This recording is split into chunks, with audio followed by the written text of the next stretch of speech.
Hello, Westford. Voters approved a bylaw change at Monday's special town meeting. Suspects in the armed robbery of a local convenience store have been arraigned, and we bring you your thoughts on the Super Bowl outcome. I'm Ayer District Court, and it's time for WestfordCAT News.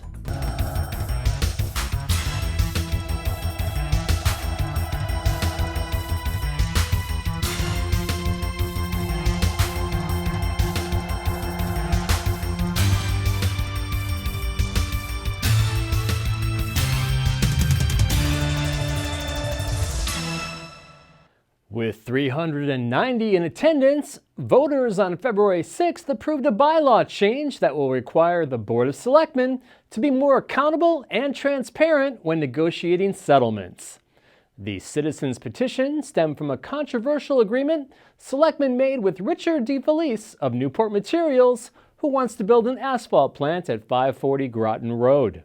The Planning Board had twice denied him the necessary permits, but DeFelice appealed both decisions in land court. After a 6-year court battle, Selectmen negotiated an agreement with DeFelice that won $8.5 million in concessions over 20 years. However, the negotiations were done behind closed doors without the knowledge of residents. That led to demonstrations and several angry public meetings. Early in the evening, Alyssa Nakashian-Holzberg explained why she filed the citizens' petition, calling for the bylaw change. She said the original bylaw allows selectmen to override the decisions of other town boards. Our goal with today's bylaw change was to remedy this situation. The Board of Selectmen would still be in charge of legal affairs, but they wouldn't be able to substitute their decision for those of another board.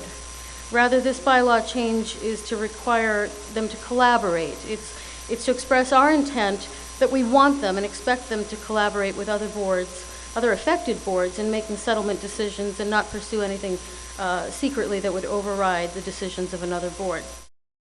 After debate, the majority of voters approved the change. Here's Town Moderator Ellen Hardy asking for a show of hands. All of those who were in favor of this amendment, please raise your hand. All those who are opposed, please raise your hand. The motion carries with a clear majority. Find a recording of the entire meeting at WestfordCAT.org. 3 suspects have been arraigned in Ayer District Court regarding the January 28th armed robbery of the Brookside Convenience Store. Tammy M. Perry, Diana M. Frechette, and Shane Perry, all of Lowell, are charged with assault with a dangerous weapon as well as multiple other charges. A warrant is outstanding for the arrest of Michael J. Pereira of Lowell on multiple charges, including mask robbery with a firearm and assault with a dangerous weapon on a victim over 60 years of age. WestfordCAT will keep you updated on any new developments. Westford Athletic Director Dan Toomey introduces us to Bruce Rich, the school's varsity wrestling coach. Here's Bruce telling Dan how he recruits for the team. There's a stigma out there that wrestling, it's a tough sport, but CrossFit's huge these days, MMA's huge these days, so I go out and I explain it to them that way, that it's a mix of CrossFit, it's a mix of MMA, and we'll play some games in there as well. Sure. And a freshman can be part of a varsity program because you don't need to be the biggest kid to become a good wrestler. There's weight classes for everybody. Watch the entire interview at WestfordCAT.org. The stunning outcome of the Super Bowl on February 5th elated Patriots fans. The entire game turned around in favor of the Pats in the fourth quarter. We wondered how many of you kept believing or just gave up on them at halftime when the Falcons were up 21-3. Here's what you told us. Did you give up? I was on the verge of giving up. And my husband kept saying, oh no, they'll come back. And I'm going, are you crazy? This isn't going to happen. And then it got to be so they were 16 points behind. And I'm thinking, but they still have to get 2 extra points twice. And I didn't think they could do that. Then it got to be 8 points behind. And I'm thinking, but they still have to get 2 extra points. And then it was just all a blur from there. Well, I live in a condo in Lowell. So, we had a little party and everybody gave up in the half, and the rest of us went down the hall and continued to stay up until the end and watch the watched all the festivities afterwards. I started to give up, but I had a friend who was really hurting. I looked over at him, and he was sitting on the couch with his hands like this through the whole halftime show with just a really blank expression. And a friend of mine said that my other friend patted him on the back and was like, they have Tom Brady. If they have Tom Brady, you can't be worried like this.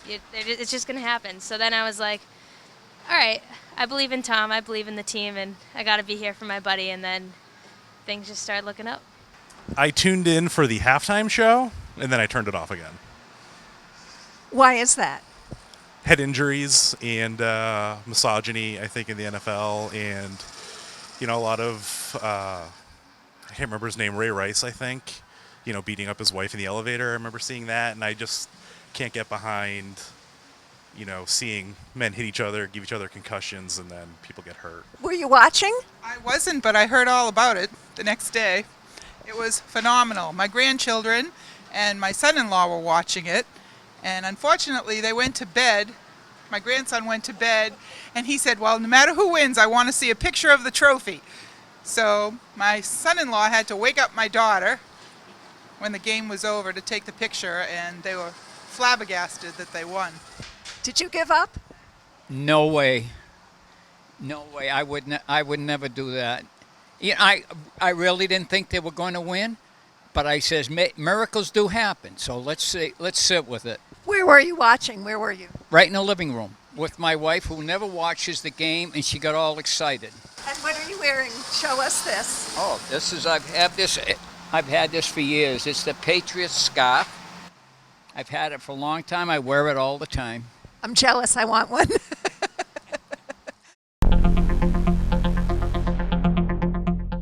Giuseppe has the scoop on the weather for the upcoming week.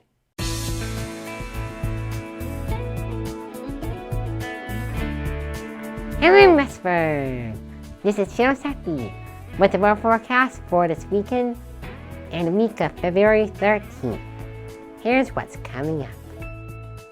On Saturday, you'll see light snow in the morning and snow showers in the afternoon. You may get about 1 to 3 inches. The high will be 30 degrees and low 24 degrees. The snow will continue into Sunday with another 1 to 3 inches possible before rain starts mixing in later at night. The high will be 37 and low around 24. On Monday, it will be mostly cloudy with a high of 39 and low of 21. On Valentine's Day, it will be mostly sunny with a few passing clouds. The high will be 34 degrees and low 18 degrees. On Wednesday, it will be mostly sunny again with a high of 35 and a chilly low of 18 degrees. On Thursday, clouds will in and we will have partly cloudy skies most of the day. There may also be a light snow shower in the evening. The high will be 31 degrees and low a chilly 17 degrees. On Friday, sunshine mixes with clouds again with a high of 30 degrees and a chilly low of 18 degrees. That was the Westford weather. Have a great week, everyone. The Lowell Humane Society has many pets available now for adoption. This week, Patty Stalker introduces us to a puppy, Gunner, a Catahoula leopard dog mix. The Lowell Humane Society on Broadway Street in Lowell has so many wonderful pets available now for adoption. Marketing and fundraising manager Crystal Arnott introduced me to Gunner, a 1-year-old pup who's looking for a new home. So this is Gunner. Gunner is a little over a year old. He's been here at the shelter since October, so we're not sure exactly why he's been overlooked so many times. But he's a really fun, active boy. He's super smart. He loves nose work. We bring him here, and that's why he's sniffing around. He knows usually when he gets here, it's time to investigate and find the hidden treats. So he's a very playful dog. He does get along with other dogs, but he needs a pretty tolerant dog to deal with his play style. He's very exuberant and just wants to go, go, go. He just got back from a weekend visit at one of our foster homes who has 3 other dogs, and he did great with all 3. They had a big play fest all afternoon on Saturday and then spent the night snoozing. And then they had another great play fest yesterday along with a nice 40-minute hike together. So he does very well with other dogs. Good boy. Paw? Good boy. Down? Down. Nope, found a toy. Too exciting. To learn more about Gunner or any of the other pets available now for adoption, or to find out how to donate, volunteer, foster a pet, or fill their wish list, go to lowellhumanesociety.org or visit them at 951 Broadway Street in Lowell. Call 978-452-7781. For Westford Cat, I'm Patty Stalker.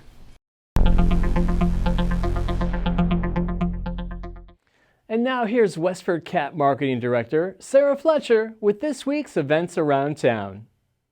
Thanks, Ira. A men's breakfast will be held at the Cameron Senior Center on Tuesday, February 14th at 8 a.m. Author David Brody will discuss research for his latest novel about the lost colony of Atlantis. Please RSVP at least 48 hours in advance by calling 978-692-5523. The Rodenbush Community Center is offering a class in how to make bone broth for health and well-being. It takes place on Thursday, February 16th from 7 to 9 p.m. The broth is said to improve digestion, reduce chronic inflammation, and boost immunity. Enjoy the broth in class and leave with recipes. The cost is $38 for non-members and $35 for members. To register, call 978-692-5511 or visit rodenbush.org. The Neshoba Valley Ski Area invites you to ski with freestyle pioneer Wayne Wong and Olympian Pam Fletcher on February 17th, 18th, or 19th. Wayne is famous for promoting the sport of freestyle skiing. Pam was a 1988 Olympian in alpine skiing and loves to give tips on how to improve your skiing technique. For the price of a lift ticket, you can pick up some freestyle techniques and get performance tips. No need to pre-register. For more information, visit skineshoba.com. WestfordCAT reports news on governmental meetings and happenings around town. Check us out at westfordcatnews.org. And while you're there, click on the tab at the top that says Free Newsletter. If you subscribe, you'll get local news delivered to your inbox every morning. And speaking of news, Joyce Polino Crane, WestfordCAT's news director, is offering a free course on how to find the story. If you've ever wanted to write about a subject but didn't know how to get started, this is the course for you. It meets on Thursday, March 9th from 6 to 8:30 p.m. at WestfordCAT Studio, 487 Groton Road. Register online. Our classes are listed under Our Services at westfordcat.org, or give us a call at 978-692-7152. My name is Sarah Fletcher. I'm the Marketing Outreach Manager at WestfordCAT. Back to you, Ira. And that's a wrap, Westford. We leave you today with photos from the Chinese New Year celebration held at Westford Academy on January 27th.